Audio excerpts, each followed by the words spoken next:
Previously on Fallstreak. A bridge? Bridges aren't tasty. Have you licked a bridge before? It's not tasty. Uh-oh. She looks pretty upset. A pale white flower suits you far more than me anyways. After puzzling over my words for a moment, Nolita nods quietly to herself. I need to find a flower that suits Aid. How sad. It seems there aren't any flowers left around here ready for picking. I'm going ahead. But wait, Triss still needs help carrying his stuff. But Nolita doesn't seem to hear.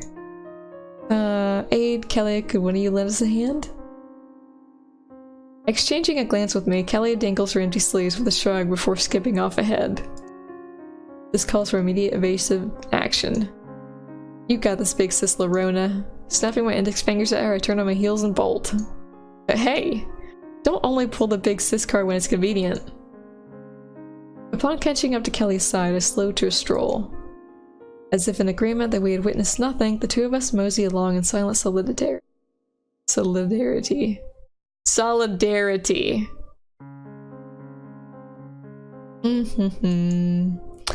Though I had to say, it's pretty funny how good of a mood Nolita's simple act has put Kelly in.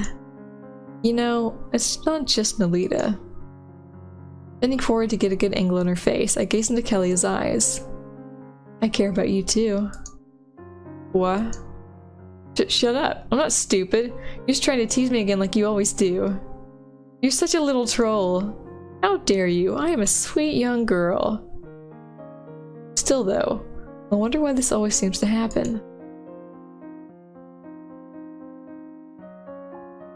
Up ahead, Nolita was poking through the bushes in search of flowers. Oh god. The sound effects just like startle me. Far behind, Lerona and Triss were floundering around under the weight of their cargo. Under the promise of budding trees, we once again failed to travel to school as a proper group of 5. It's a nice little school. Emphasis on little. Despite our morning antics, we somehow managed to arrive at school early. Upon entering the one classroom building, an array of empty desks meet us, save for one. Amidst the illuminating light of early morning, she was there. A young woman whose presence held a mysterious allure to it. With immaculate form and perfect posture, she sat unmoving at one of the far side desks. Good morning, Erwina. Hey, Erwina. Hello, Aid, Kalia. Angling her head in our direction, Erwina returned her greeting with a vague nod. While I knew Erwina was the oldest student at her school, it was difficult to get a good read on her age, with how her eyes were always bandaged over.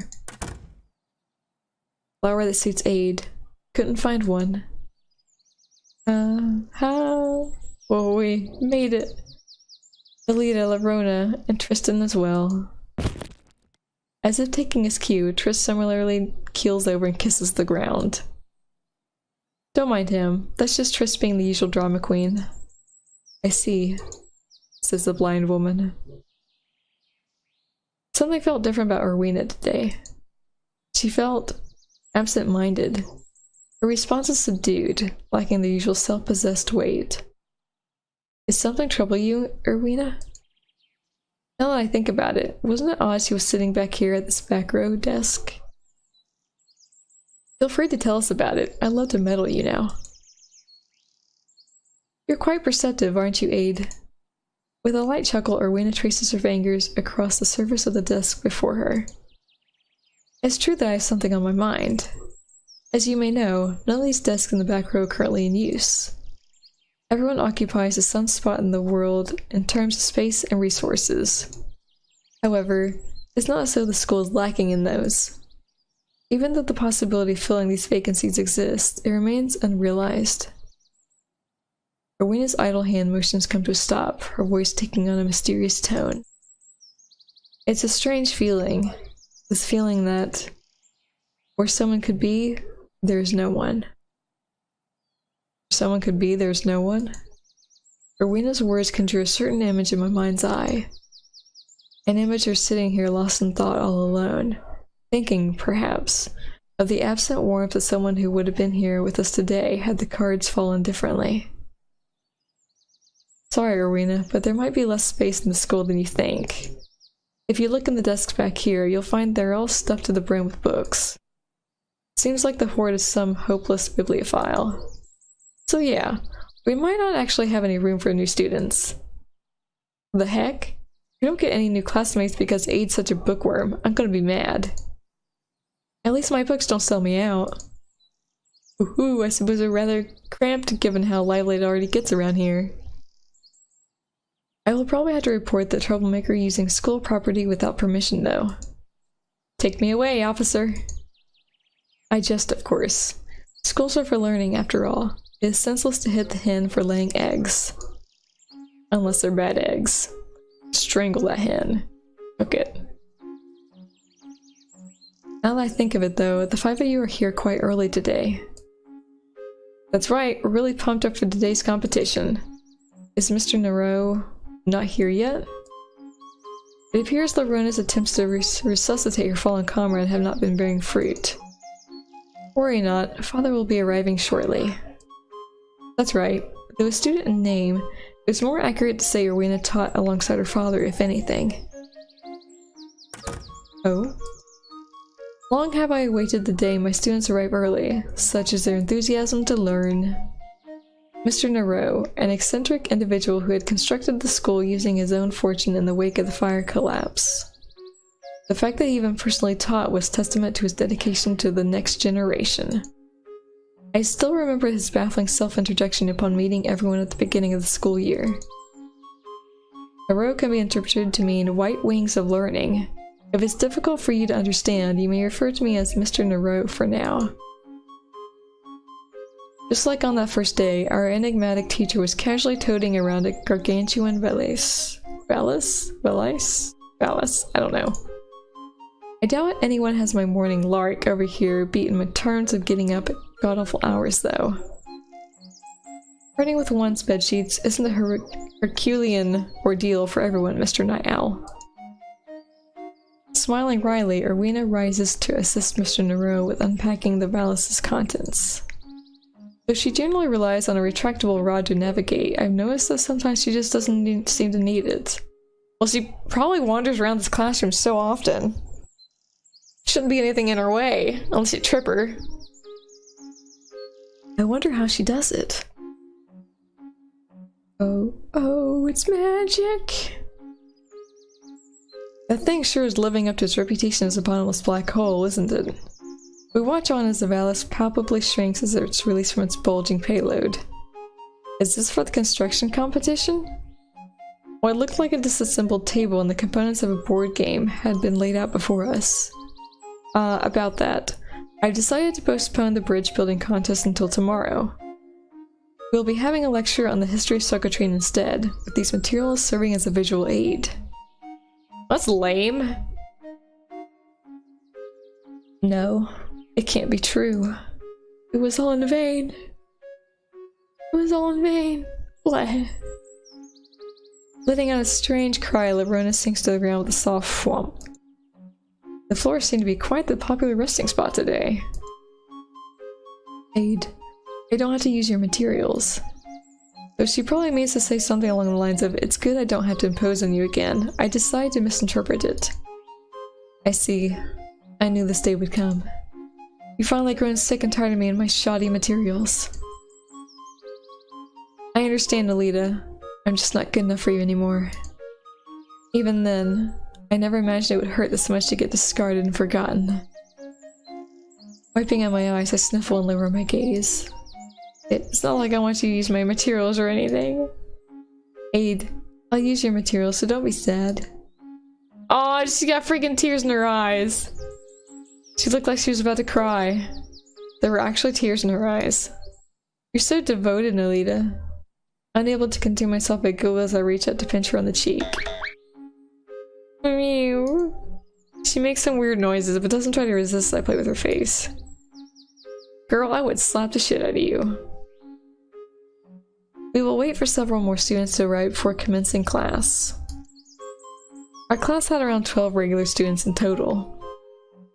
Since it had such a wide age range, lessons could fluctuate from learning basic language one day to advanced science the next.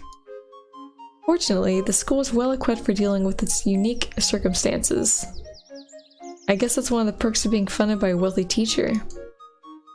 Those of us still standing kill some time poking at Lorona and Triss before class finally begins. Now then, without further ado, let's begin the lecture on Socotrine's history. The entire class was gathered around what could only be described as an oversized board game. Mr. Narose always had an unorthodox style of teaching. Conventional teaching tends to lean towards fixed methods and rote memorization, but Mr. Narose was fond of something he called divergent thinking. As much as he tries to dress it up though, I'm pretty sure he just gets bored easily. Is this a map of Socotrine? Indeed. It's far from accurate in terms of scale, but this board game has been laid out to simulate Socotrine's basic layout. Overall, Socotrine can be divided broadly into 5 areas. The Kjorn-Terra Plains, the urban core, the Great and Lower Padavelt Highlands, and the muted forest of the east. With a wave of his pointing stick, Mr. Narode redirects our attention to the blank boundaries surrounding the hexes. One of Socotrine's most distinguished features is the dense wall of unnavigable mist that surrounds and separates it from the outside unknown lands. I'm about to start like hacking. I need a drink.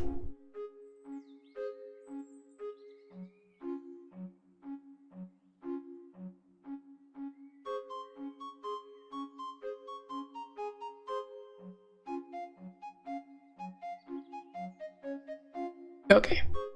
I think we're good for like 5 more minutes, maybe. Maybe 60 seconds.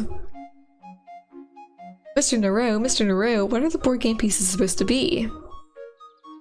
You can think of the boxes as population concentration indicators and the cylinders as major industrial centers.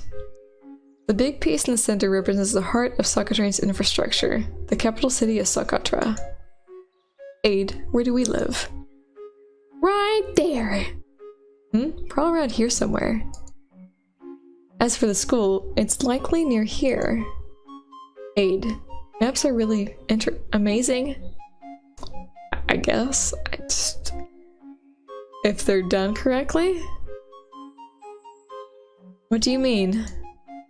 They show the world like you're high in the sky, even though nobody's been in the sky before. I beg your pardon? That's not true. I've been in the sky before, you know. Really? Wow. You shouldn't believe everything Aid says, Nolita. This is in the year 195, right? I was born in 194. That's correct. The current board state reflects the state of Socotrine 15 years ago when it was ruled by the old aristocracy.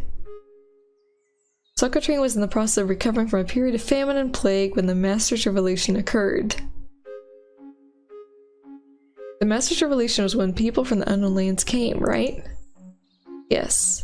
Socotrine had long been aware of the existence of the unknown lands from artifacts that washed upon Eviget's northern banks. However, 195 marked the first time that actual people came from beyond the mist. In 195, a convoy of people describing themselves as refugees from a devastated land sailed down the river Eviget and made contact with Socotrine for the first time.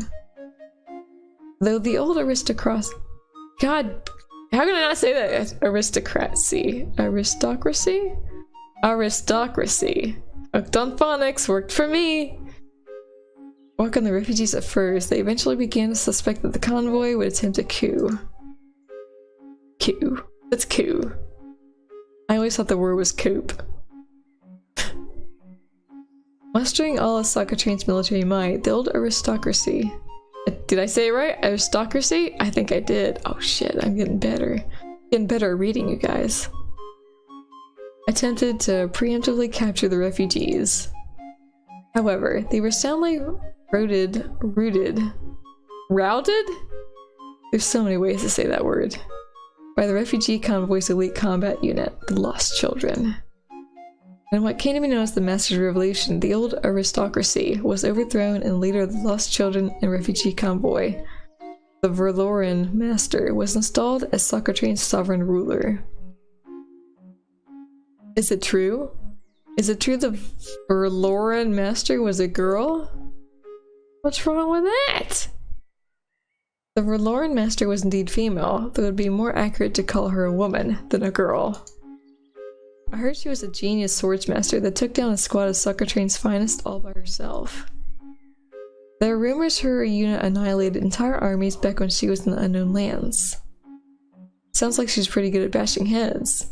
Was the Verloren Master a good ruler? In regards to that, let's jump ahead to the year 200. Mr. Naru takes the opportunity to make adjustments to the board's state before continuing.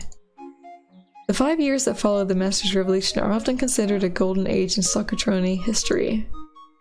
Drawing from the advanced technology, expertise, and knowledge the refugee convoy brought with them, Socotrine underwent a period of rapid innovation and reform. Totally read that wrong.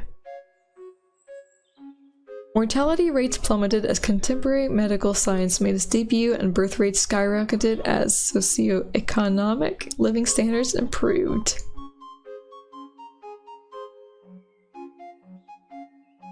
You don't understand a word, just say it slowly. However, that all came to a stop when the fire collapse happened. Oh. Solemn silence took over the room as Mr. Naru set about making major modifications to the board. I had been born shortly after the fire collapse, so I had no memories of the event. But there was no doubt it had been a dark time in Socotrine's history. In August of 200, for reasons that are not known, the shroud of mist that usually only surrounds Socotrine's borders warped and covered the sky.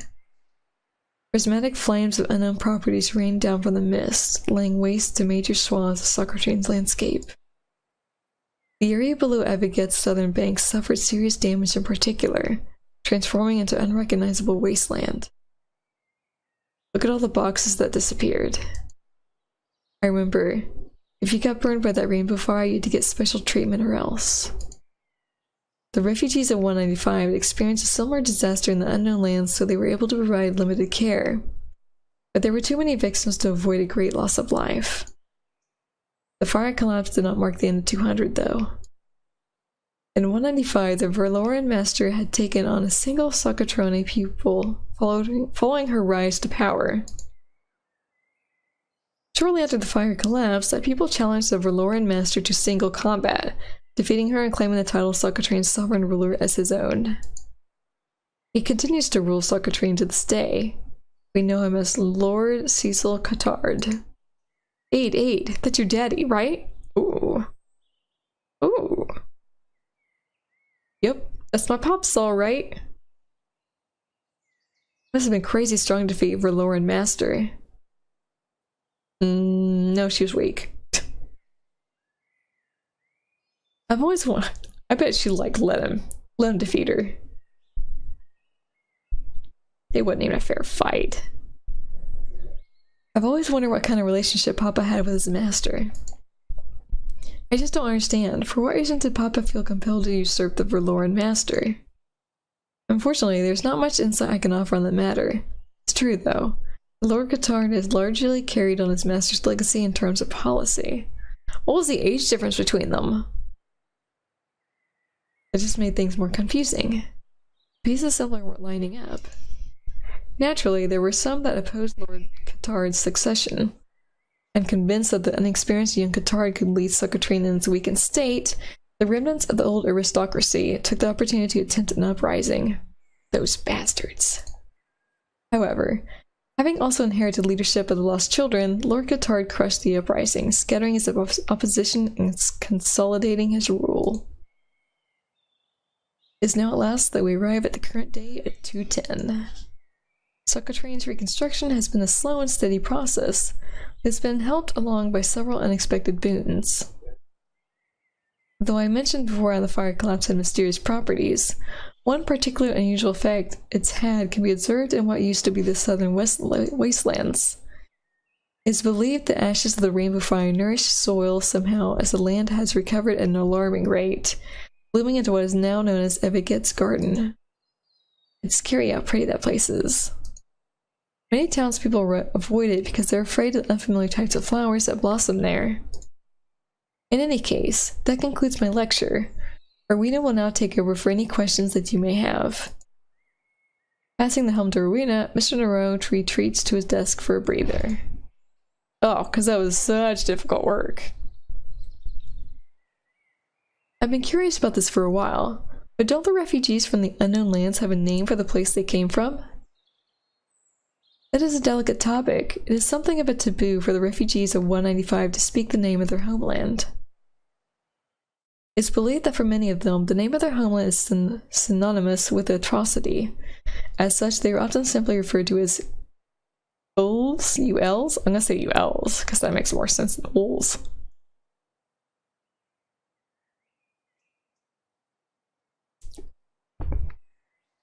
In that case, what about the Verloren Master? What was her name before she assumed her title? The Verloren Master is a big enigma even today. Her real name is likely something only members of the Lost Children know. I see. Perhaps I should ask Papa or Mr. Demolier sometime. That's all the questions I have for now. Surrendering the floor to the other students, I wander over to the classroom windows lost in thought. Socotrine's closed world dilemma. There's only been one recorded instance of anyone successfully traversing the boundary of mist that encircles Socotrine's borders. The Verloren Master. How did she lead the refugee convoy to Socotrine? I couldn't help but feel it was a key piece of the puzzle. A puzzle that I've yearned to solve for as long as I can remember. Not enough. It's still not enough. When I come back to myself, I find the class in the midst of lunch break. Wandering over to our usual group's island of desks, I'm met with a pleasant surprise.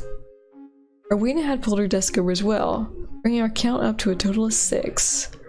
Not 5, 6. Rowena usually eats with her father at his insistence, but seemed her capricious teacher was taking a nap, having gobbling up his lunch during the Q&A session. Why does he insist that she eats with him? Weird. I take my seat amidst an already continuing conversation. The Su Ritu me and Twish are churn Twifu Desu month. What? I see. Are you and Trish planning to do anything special for your 12th birthday? Newfound respect wells up inside me at Rowena's ability to comprehend Callia's incoherent gabbling. Callia wasn't very fond of being fed by other people. As such, it was not uncommon for her unintelligible garbling to leave her mouth as she went about stuffing her lunch with her face. That's right, she has no hands or arms, so she's literally just like dunking her face into her food. Wow. Even after the Second Great Food War, may the casualties of that dark time rest in peace, we only ever gained the right to clean our face after a meal. Why not as animated as Callia? Watching Rowena eat was also an interesting experience. The manner in which she confirmed the position of her lunchbox, selected an article of food by its relative remaining proportion, and brought it levelly to her mouth was like clockwork. And yeah, sure, maybe we'll visit Adelise Garden? Jeez, Callia, don't I always tell you not to talk with your mouth full? Adelise Garden though, huh? That's a wonderful spot to go for your birthday. Could it be somehow I'm the abnormal one for having no clue what Callia is saying? As she alternates between chastisement and casual conversation, the Runa picks out a tasty-looking morsel from Tristan's lunchbox. I almost said nasty-looking morsel. It's like, that's not right. What? How can it be a morsel if it's nasty? Since the 5 of us always share our lunch together, we had a habit of taking from each other without restraint. That pisses me off when people do that. Especially if I want to eat the food. It was something we did without even thinking about it. So it wasn't hard to understand why our guest Erwina froze in shock when her parents suddenly encountered Tristan's fork scrounging around in her lunchbox. Eh? Ah. Huh? What are you doing, Twish? Don't just go poking through Erwina's lunch without our permission. A brutal kick from Kelly to some undefined location on the desk causes Trish to spray a mouthful of his lunch all over an unfortunate Lorona. She could have just, like, kicked him in the crotch. Cat, what is happening? You'll have to forgive us, Erwina. We're all accustomed to sharing our food with each other. I guess Trish couldn't resist upon seeing how tasty your food looked. Ah, is that so? Erwina pauses for a second as she considers my words. In that case, allow me to sample what you brought as well. A well-meaning smile rises to her lips as she pushes her lunchbox forward, signaling it's fine to take from her. At her invitation, the five of us, who had always been curious about the palate? I know what that word is, but I don't know how to say it. Palate? Of rich people eagerly dig in. Wow, it's so delicious. I didn't know you were such a good chef, Erwina. Hey Trish, stop stuffing yourself and give me some of the burgers. Goody? What? These words. Who makes these words? Naturally, Kelly didn't seem to have any issue accepting aid when it came to jacking the best parts of a meal. Come on, Alita, open up. You can't just eat nothing but pasta all day. What's wrong with that? I love pasta. Say ah. That's not the sound of eating food. I poke at Alita's mouth with a spoonful of Erwina's lunch until she reluctantly parts her lips. Getting this child to eat something other than pasta could often be quite the struggle. Why are you peer pressuring her? Stop trying to tell people what to eat, Alita. Good grief. Why don't you eat like squid guts or something? See how you like it. After ensuring that Alita would be safe from malnutrition for another day, I have a sample of my own. So this is what Erwina ate. Though it was certainly tasty, something seemed a bit off about it. Just to clarify, I didn't make any of this. It gets a bit chaotic when I'm in the kitchen. You think? You can't even see! As if recalling a silly memory, Erwina shakes her head. Of course, Father didn't make it either. With measured movements, Erwina probes through the lunchboxes we placed in front of her for easy access. How do you fancy the dishes of commoners, my lady? Refreshingly proletarian, if I may say. Why, I simply must have more. I really am quite fond of your lunches, though. How do I describe it? It feels like they were somehow made with warmth.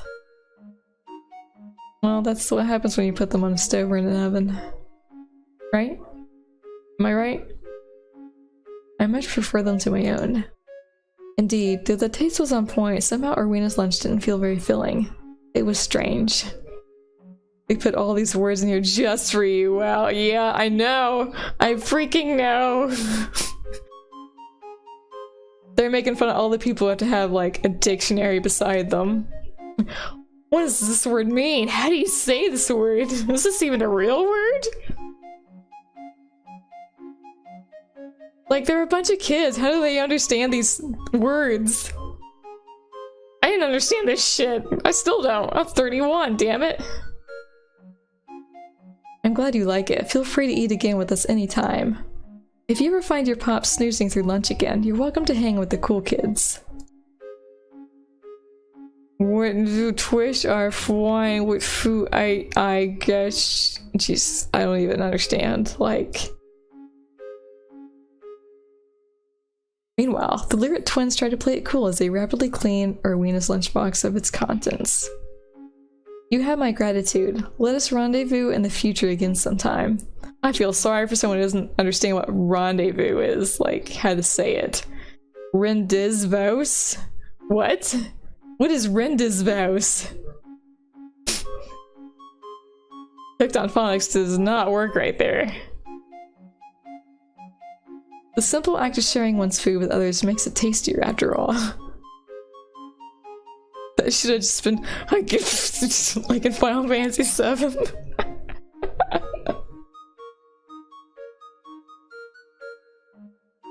Can't wait until tomorrow though. Me and Triss spent all night yesterday studying up on bridges. There's no way we'll lose.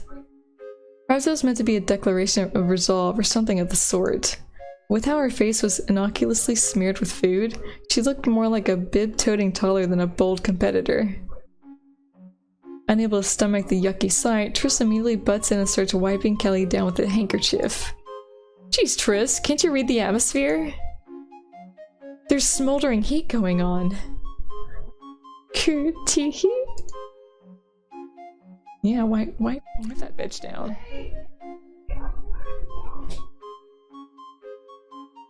Someone's here. Someone's here! Thank you for taking the time to watch this video, and if you enjoyed it, leave a like and hit the sub for more walkthroughs, playthroughs, and let's plays on the gaming experience.